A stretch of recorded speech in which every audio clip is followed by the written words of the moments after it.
네, 반갑습니다. 이 책 다 읽기 전에 절대 임대차 계약 체결하지 마라. 예. 시즌2 7번째 시간이고요. 오늘의 부제는, 계약갱신 요구 고질로 인한 손해배상금 계산은 어떻게 할까요?입니다. 예, 계약갱신 요구를 거절을 했는데, 결국에는, 사유가 실거주 목적이었죠. 근데 실제는 거주 안 하는 경우 어떻게 손해배상을 임차인은 청구를 할 수 있죠. 예, 법조문도 다 보여드렸고요. 근데 그때 법조문을 상세하게 제가 말씀을 안 드린 게 여기 뒷부분에 이렇게 상세히 다 정리를 했거든요. 그래서 제가 안 보여드린 겁니다. 자, 화면을 보시면요. 최근 개정된 임대차 보호법으로 분쟁이 많습니다. 그로 인해서 이제 특히 임대인으로부터 좀 문의가 많이 들어옵니다. 어떤 문제? 예, 임대인이 집을 타인에게 팔아야 되는데 임차인의 계약갱신 요구권 때문에 집을 팔지 못합니다. 예, 이런 상황에서 기존 임차인에게 진짜 손해배상을 해주더라도 못 내고 싶다, 이런 임대인들이 있거든요. 예, 그러다 보니까 이 손해배상과 관련해서 이제 정리를 좀 해보겠다 이 말이고요. 먼저 이제 주임법 제6조의 3을 보시면요, 계약갱신 요구 등 해가지고 여기 있죠. 8호에 보면 임대인의 목적 주택에 실제 거주하는 경우 해가지고 임대인이 제1항 8호의 사유로 갱신을 거절하였음에도 불구하고 갱신 요구가 거절되지 아니하였다면 갱신되었을 기간을 만료되기 전에 정당한 사유 없이 제3자에게 목적 주택을 임대한 경우, 여기도 법조문은 임대한 경우밖에 없다고 했죠. 임대한 경우, 근데 이제 유권 해석은 매매도 포함된다고 얘기를 하고요. 임대인은 갱신 거절로 인하여 임차인이 입은 손해를 배상해야 한다, 이렇게 돼 있죠. 자, 또한 아래와 같이 다음 장입니다. 아래와 같이 임대인은 임차인에게 손해배상을 해줘야 합니다 해가지고 5항에 따른 손해배상은 거절 당시 당사자 간의 손해배상 예정에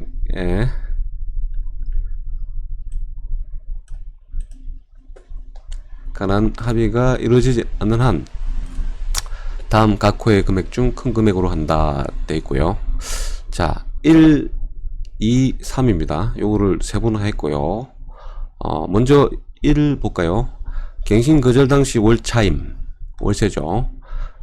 차임 외에 보증금이 있는 경우에는 그 보증금을 제7조 2 각 호 중 낮은 비율에 따라 월 단위의 차임으로 전환한 금액을 포함한다. 이하 환산 월차임이라고 한다의 3개월분에 해당하는 금액 해갖고 돼 있죠. 자, 일단 사례로 보시면은요.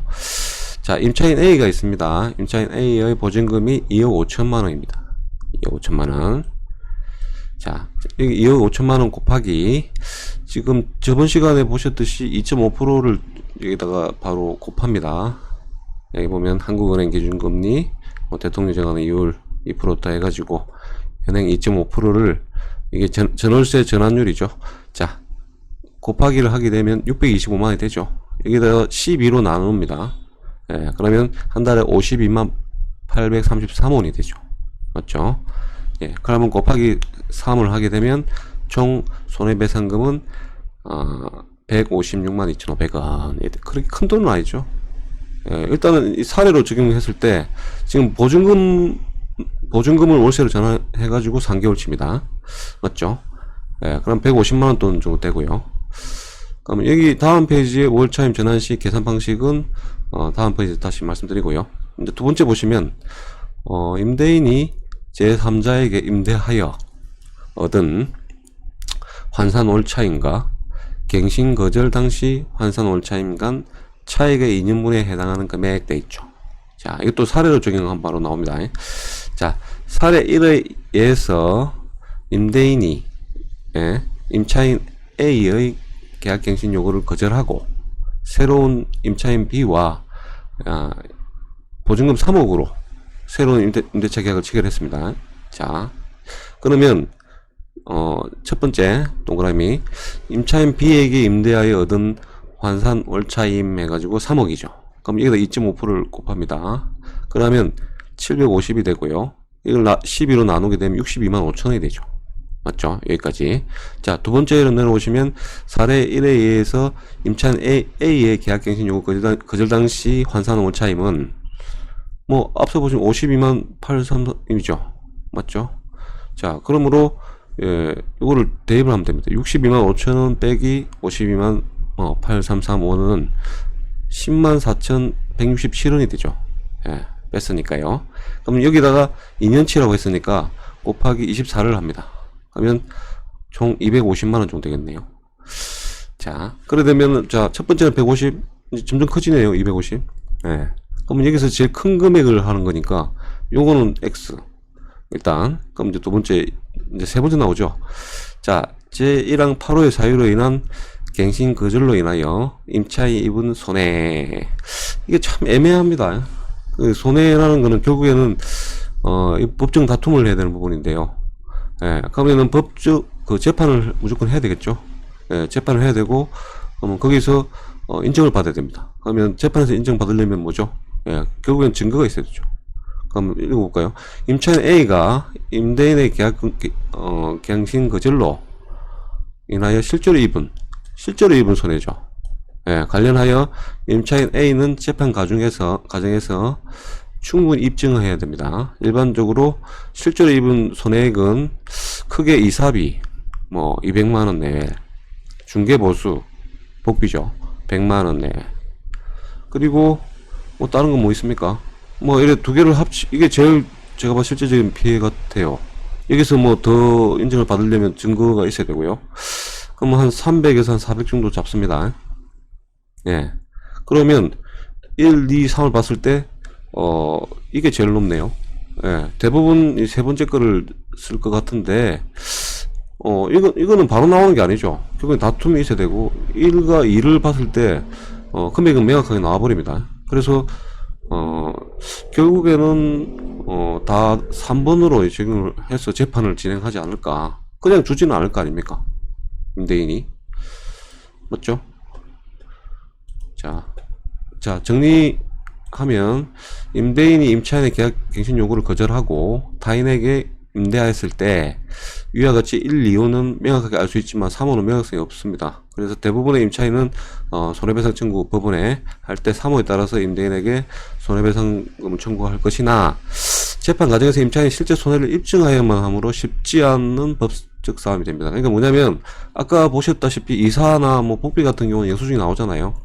예, 그 외에는 정신적인 피해라든지 이런 것도 좀 애매하다 보니까 청구를 해도 쉽지 않을 것 같습니다. 일단 넘어가고요. 여기까지 이해가시죠? 예. 요 도표를 보시면 요 도표는 아니고 법조문입니다. 자, 월차임 전환시 계산 방식 돼 있죠. 먼저 주임법 시행령에 보시면 구조에 월차임 전환시 산정률이라고 있습니다. 그럼 보면 법 제7조의 1호에서 대통령으로 정하는 비율은 연 1화를 말한다 돼 있고, 법 7조의 제2호에서 대통령 정하는 이율이란 연 2%를 말한다 돼 있고요. 자, 이와 같이 개정된 주임법 시행령에 따라서 대통령 정하는 이율은 연 2%를 규정하고 있습니다 돼 있고요. 시행령 구조 2항에서 말하는 주임법 7조의 이 내용은 아래와 같습니다. 봅시오. 주임법 제7조의 2 월차임 전환시 산정률에 제한해가지고 보증금의 전부 또는 일부를 월 단위 차임으로 전환하는 경우에는 그 전환한 금액의 다음 같고 낮은 비율을 곱한 월차임 범위를 초과할 수 없다 돼 있고요. 은행법에 따라서 그렇고 한국은행에 따라서 그렇고. 자, 이거를 보면 현재 한국은행 공시된 기준 0.5%고 월차임 전환시 산정률은 0.5 플러스 결국에 2.5입니다. 예. 자, 사례 적용해 볼게요. 전세 보증금이 3억일 때 전세 보증금 1억을 월세로 전환할 경우 돼 있죠. 연간 1억 해가지고 2.5 하면 250만 원이죠. 그럼 월간으로 하게 되면 연간 250 플러스 나누기 12 하면은 20만 8,330원 되죠. 그러면 결국 전세 보증금 2억에 월세는 20만 8,330원이 됩니다. 자, 이해가시죠? 예. 뭐 어려운 건 없고요. 자, 그리고 임차인의 계약갱신 요구를 거절한 후 2년 내 매도 시 법적 문제와 관련, 이거는 지난 시간에 한번 했던 건데요. 이거를 이런 식으로 제가 정리를 좀 했습니다. 보실까요? 1.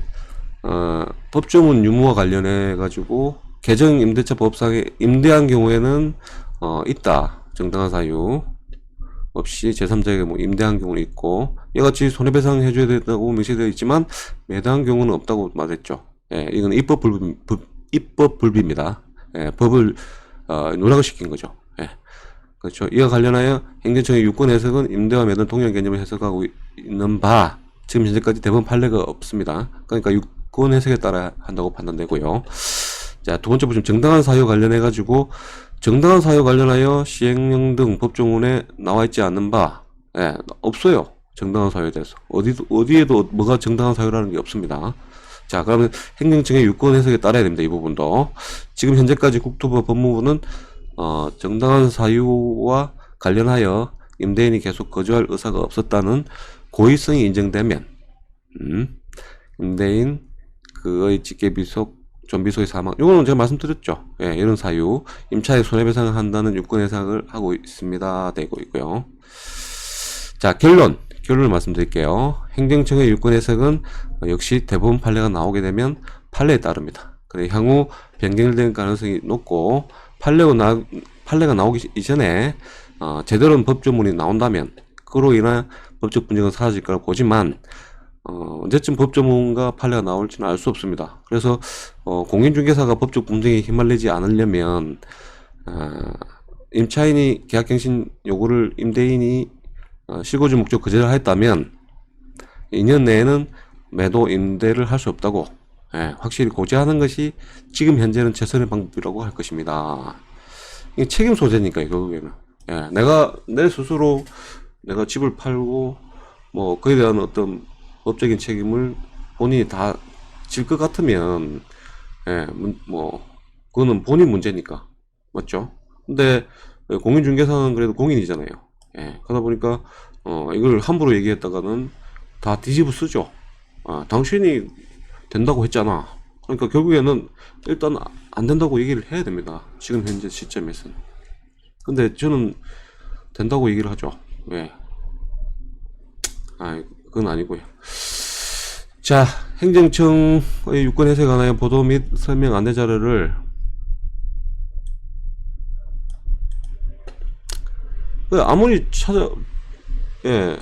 찾아보았는데 결국 언론기관 기자가 행정청을 상대로 질의 답변 내용, 그러니까 결국에는 이 신문 기자가 이제 행정청을 상대로 뭐 이런 답변을 받았다는 신문 기사를 통해서 제가 파악할 수밖에 없었습니다. 그러니까 명확하게 지금 저는 시간도 말씀드렸지만은 보도 자료에 이렇게 나오지가 않아요.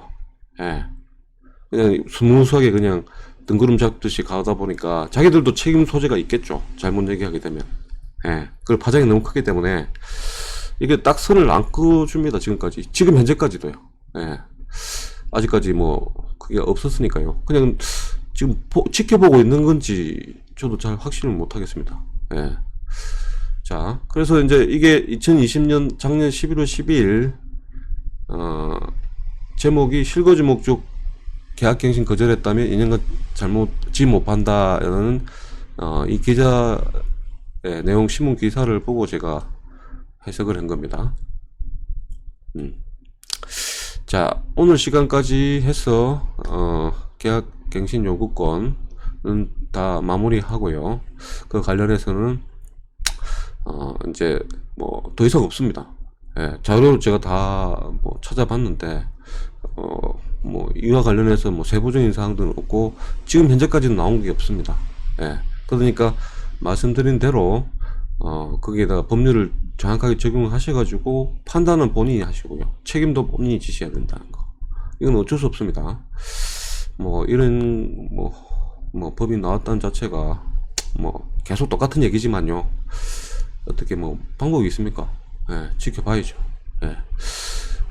더 앞으로 어떻게 될지는 저도 뭐 모르고 여러분들도 모를 겁니다. 예, 지켜보고 그에 대해서 이제 대응을 해야 되겠죠.